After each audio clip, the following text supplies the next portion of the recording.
Hi everyone, this is David and welcome to week 5 of your 505 Business Communications course. Here is a picture of Bob Teufel. Bob was president and CEO of Rodale Press during the 10 years that I was there. I certainly learned a lot from him during that time about being a manager, but perhaps the lesson that I learned the most and used the most on a day-to-day basis is this one. Show respect and courtesy to all people at all times. Now, this is a lesson that I very much learned the hard way. And here's the story. One day, while we were on deadline, an irate subscriber called to complain about something we had written. The irate subscriber first complained to the receptionist using obscene language. And of course, the receptionist forwarded the caller to an assistant editor. The subscriber continued to use foul language and even began yelling, and was not satisfied with the answers given by the assistant editor, and so was forwarded to the managing editor. The irate subscriber's diatribe continued, elevating in pitch and volume and obscenity. Would not be satisfied. So, of course, the next stop is me, the executive editor. So by the time my phone rang, I had 2 editors in tears. The entire editorial office had come to a stop while we were on deadline. And I picked up the phone and he started the diatribe with me, using the same volume and the same language. And I interrupted him. And I said, listen, we're very busy here. We're trying to get an issue out. And you really are acting like an ASS. And I really want you to stop calling here, upsetting my employees. And I hung up the phone.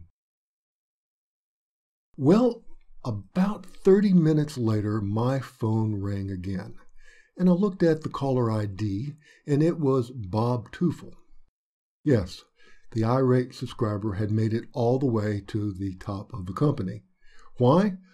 Just like Lorenzo, as you learn about in this week, who has 45,000 employees and has found a way to break down the barriers between him and everyone else. Bob Teufel, a president of a company with 5,000 employees and millions of subscribers, had also found a way to break down barriers because that's what leaders do. They open up lines of communication. And so this irate subscriber had his 5 minutes with Bob Teufel. And when Bob Teufel got me on the line, his message was very, very clear. David, unless you can show respect and courtesy to all people at all times, no matter what their behavior is, you will not have a place at Rodale for very long. Lesson learned.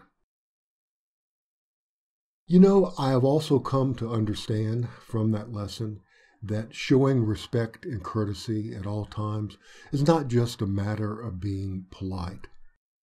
It's a way of opening yourself up to empathy, the ability to see and feel through another person's eyes.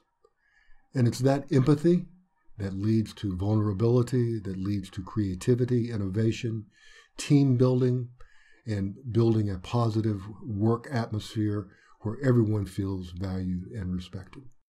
It's also the major topic of your materials this week.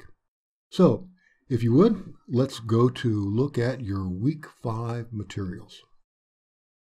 We will first click on week 5 and scroll down to see that our subject this week is that interpersonal communication, and that our goals are to learn to apply strategies to communicate professionally and build connections. We're going to learn how to demonstrate vulnerability and empathy in order to build connections and trust. We're going to learn how to recognize emotions in order to handle difficult conversations and respond to empathy. Here's the video I was referring to from Lorenzo Simonelli, who is in charge of 45,000 employees and yet has still found a way to open himself up to all of those employees in order to build that sense of connection that leaders have.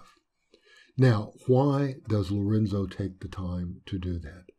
Because one of the things that you learn first in this PDF here is that when it comes to leadership and building relationships, you as a leader have 100% ownership of those relationships. Leaders do not wait for others to reach out to them. Leaders reach out to everyone. A very important point here in this PDF. This PDF also discusses empathy. And here, empathy doesn't mean always agreeing with someone. It doesn't mean letting someone else take advantage of you. Empathy means making yourself available emotionally to understand another person. As the PDF says, empathy first, solutions second. And you're given ample examples of that throughout your materials this week.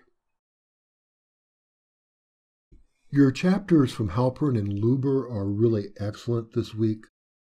Halpern and Luber do a great job of giving you very specific reasons why it is the leader's duty to reach out first, to be proactive in establishing those relationships. Then in chapters 4 and 5, you're given guidelines for empathy and rules for building empathy. Excellent chapters full of very specific, important information. The Jack Welch article, as only Jack Welch can do, manages to distill virtually everything that you learn in the other materials that you have for this week into 4 salient points about being generous, making everyone part of the conversation, getting everyone on board with your goals, and prioritizing feedback to everyone. And he gives that great technique where he kept an index card on everyone that he came in contact with. As only Jack can do, he boils it down. Dr. Brown's lecture on vulnerability is an excellent one. I think she makes an excellent point about how vulnerability is essential to creativity and innovation.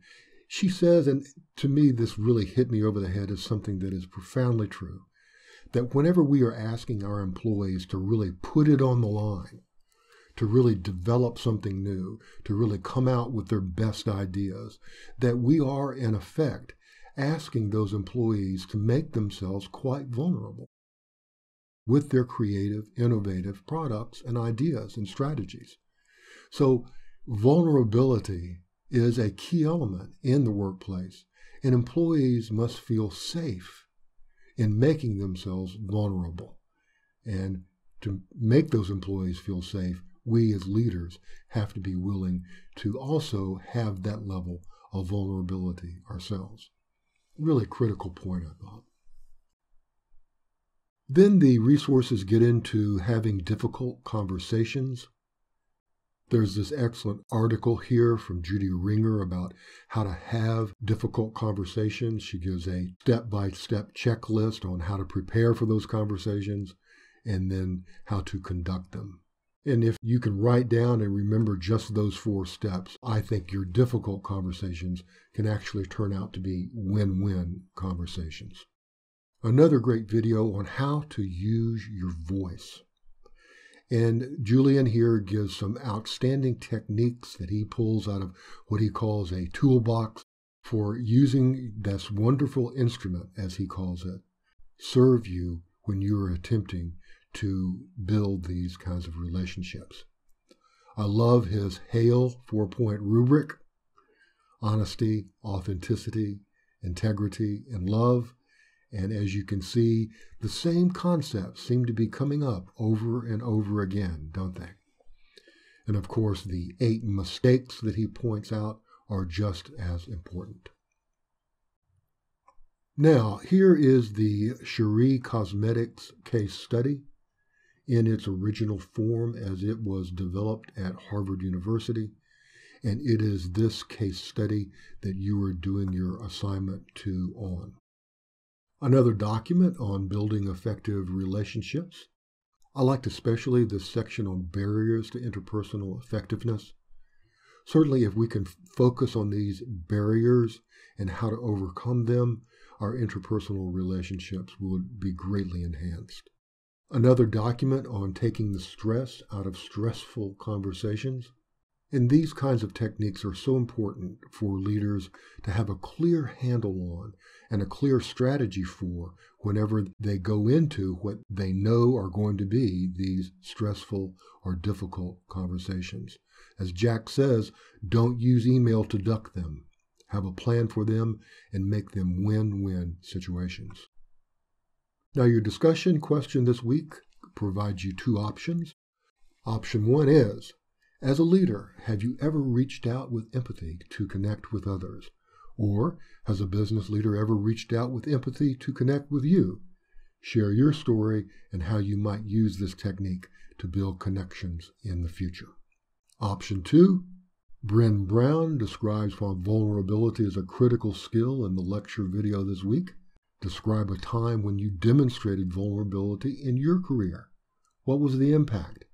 Identify at least 2 ways that you can be more vulnerable at your workplace to engender new and different results. You're also continuing your LinkedIn activities this week.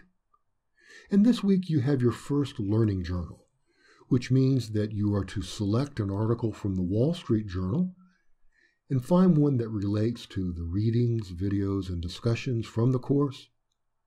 Briefly explain why you chose that article, and also explain, and here's the heart of the assignment, explain how it relates to business communications and ethics.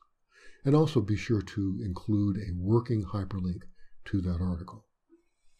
At the end, you are reminded that coming up in 2 weeks is your assignment.